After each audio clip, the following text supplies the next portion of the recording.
Hey you guys, it's Britt. Today we're here with a quick little update on the 8 passengers situation, and I would also like to take a minute in the beginning of this video to address my last video about the situation, just add some clarification and hopefully tell you guys a little bit about things that I'm feeling a little different about. So if you're interested in hearing the update or my thoughts, please keep watching.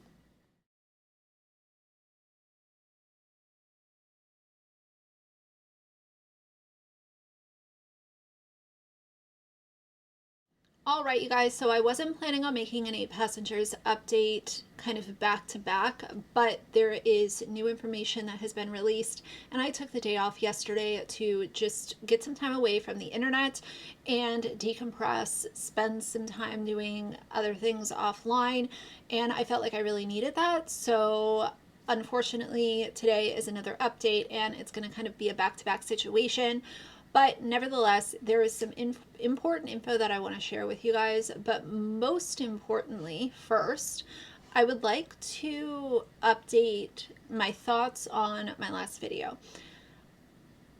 Some of y'all felt, and I feel the same way, maybe I went a little too hard on Ruby Frank's sisters for not doing enough when it comes to helping these children before it got to the point that it did. However, it is now my understanding that she had completely cut off her sisters.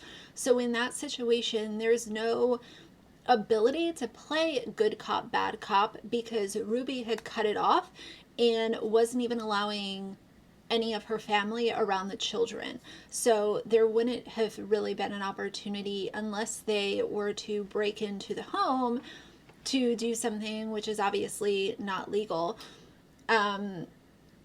So I understand that dilemma, and I've educated myself as well from other people who have shared their experiences with having dealt with family members and nieces and nephews or extended family members' children.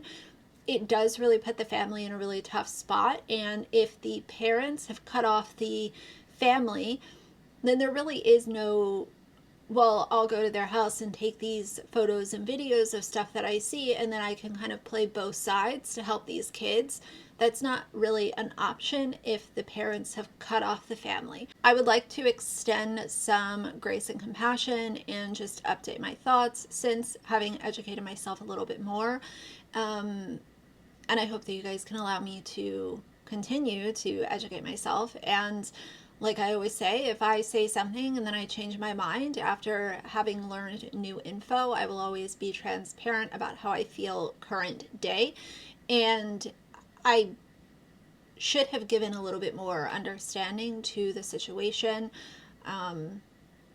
when it comes to Ruby's sisters. Miss Katie Joy herself, who I've made videos about, I'm sure most of you guys know all about that.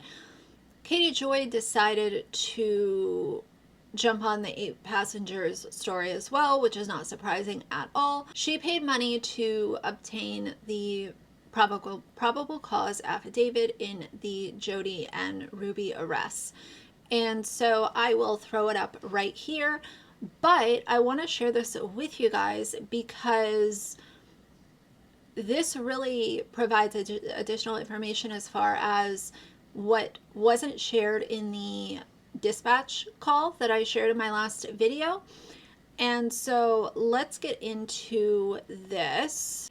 So Jodi's is first, and it says 12-year-old male climbed out of the residence belonging to Jodi Hildebrandt and ran to a neighbor's home. They are using the children's initials, and it says RF knocked on the door requesting food and water. The neighbor observed duct tape on his ankles and wrists and contacted law enforcement.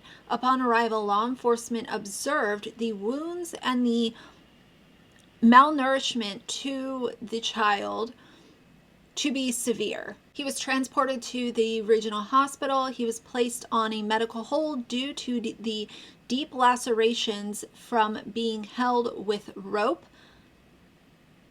and from the malnourishment. Jodi was found to be in direct care of the child, as he was staying at her home. In Jodi's bathroom, one of the arresting officers located gauze which had been used. This observation adds to Ms. Hildebrandt's knowledge of the ABUSC in the home. Ms. Hildebrandt requested a lawyer and did not speak with us. Once given her charges, she informed me that the two youngest children should never be allowed around any other kids.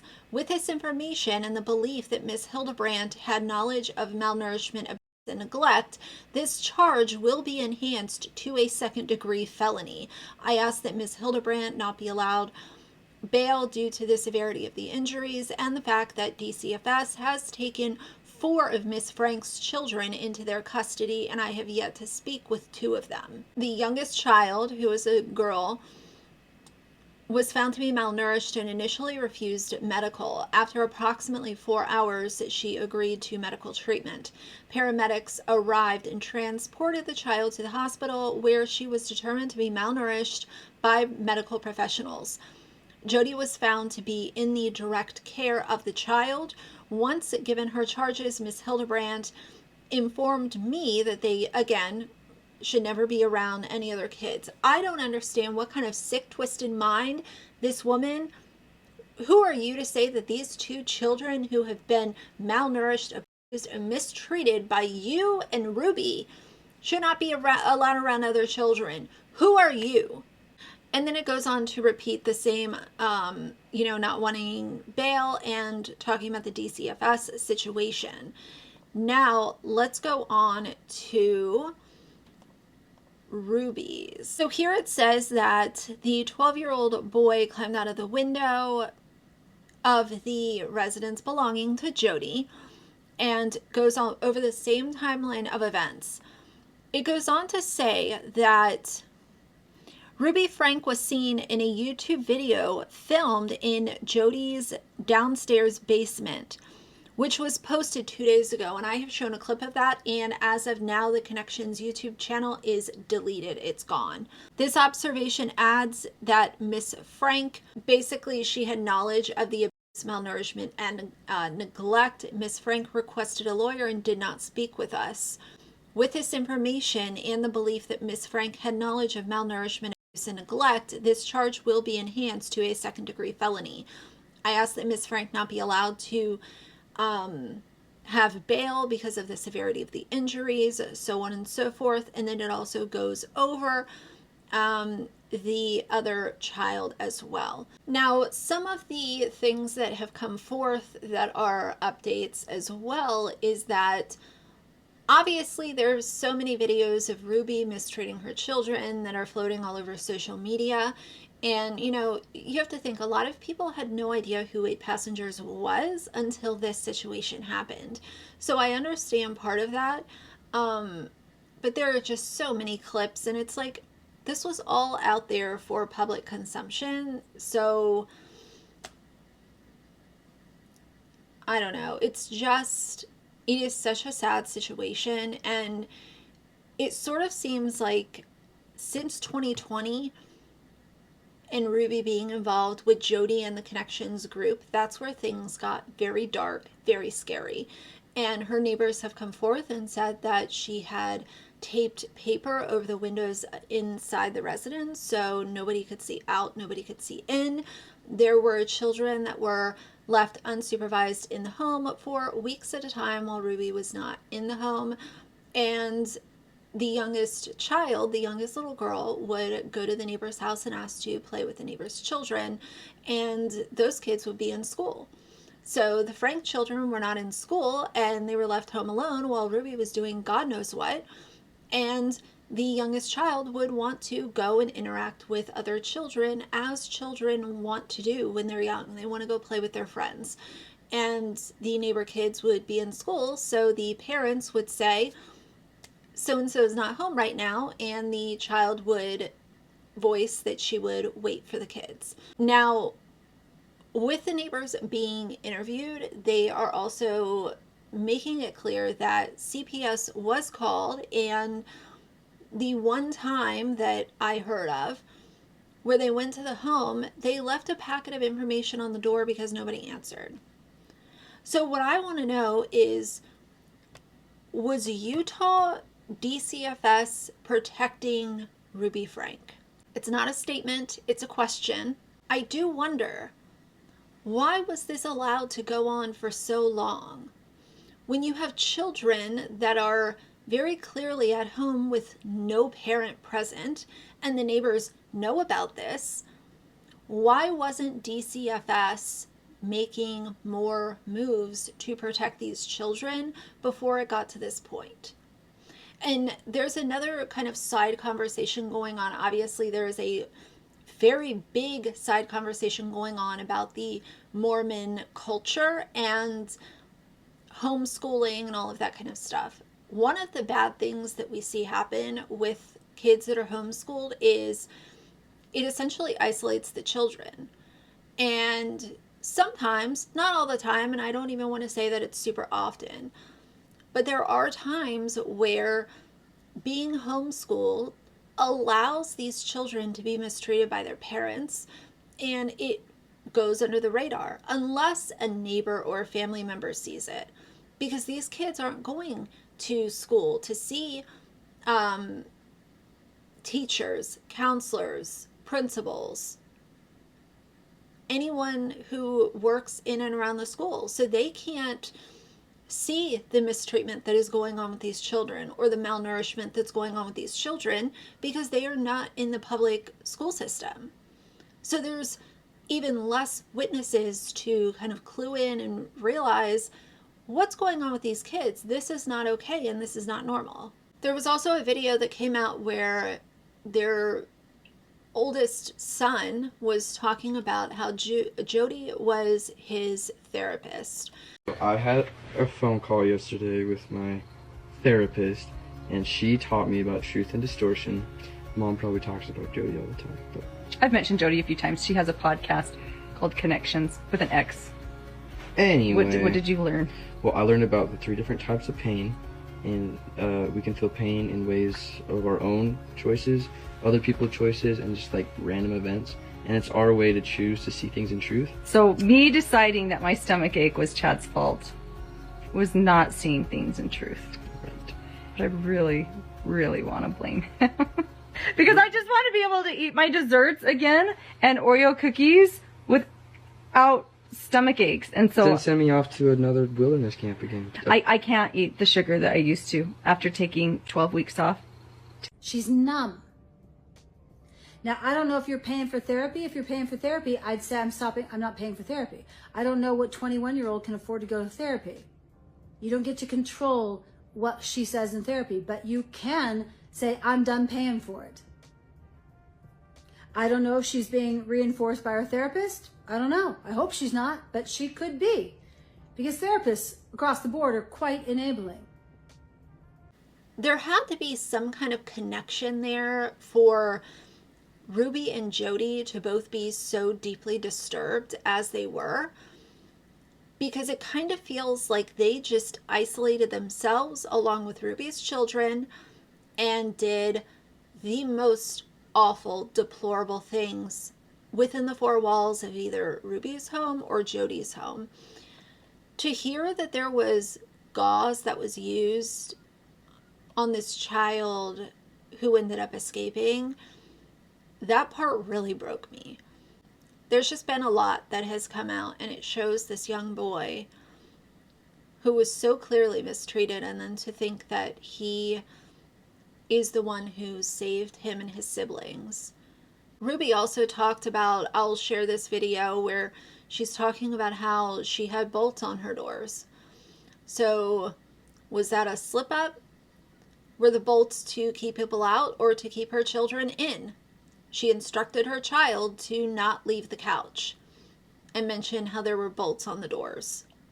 Do not move from your couch. You got your blanket, you've gone to the bathroom, the doors were locked and bolted.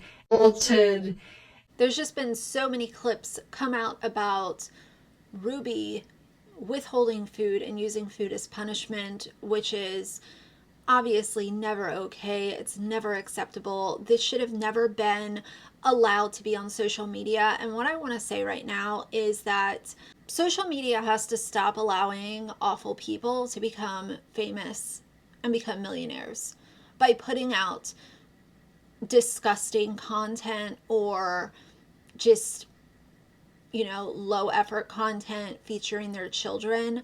I am so tired of seeing these family vloggers and mommy vloggers build up millions of followers by putting out the worst, most uncreative content, and it's strictly getting clicks because they're showing their children.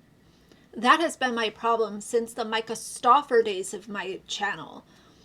I don't like it. And if that makes me mean or negative, or I'm not allowed to have an opinion because I don't have kids, I don't really give a shit anymore. People like Ruby Frank, Micah Stauffer, the Ace family, the Hildebrandt family, Chris and Jessica Ballinger, Colleen Ballinger, all of these people making millions of dollars by putting their children in the public eye, and with Ruby doing the absolute worst with her children. Aside from the physical recovery that these kids are going to go through, this is something that they are going to need help with for the rest of their lives. These are literal children, the youngest being 10, who will carry this with her or him until the end of their life. That could be 80 years from now. The pain and the hurt and the neglect that they went through at their mother's hands is going to be something that is carried with them.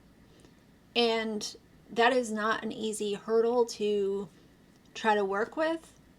That is a lot of counseling, a lot of therapy, and I hope that these kids, like I said in the first video that I made about this, I hope that they are surrounded by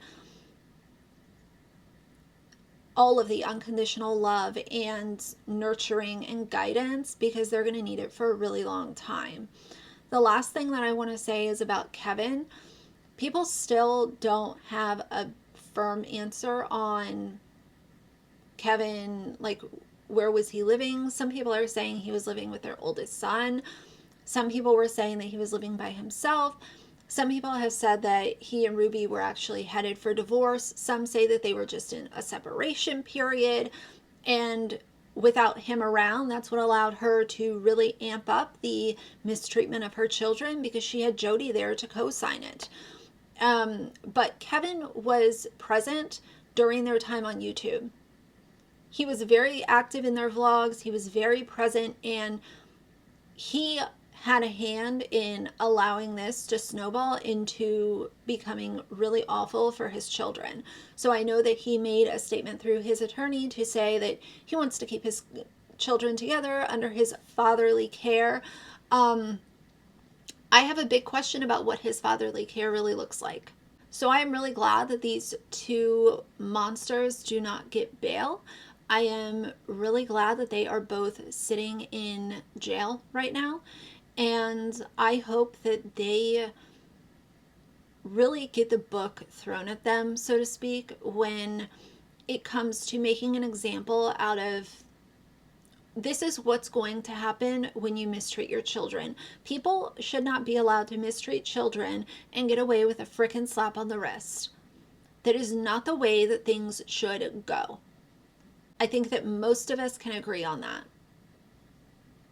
But nevertheless, I wanted to make this a quick, easy to get through update as of where things are now. I wanted to share the probable cause affidavit, and I also wanted to share with you guys what some of the neighbors are saying. This is a situation that is hard to look at the glass being half full, but I'm glad that the kids are alive, and I'm glad that they are able to hopefully get the help that they will absolutely need on a long-term basis, because they have a really, really long road ahead of them.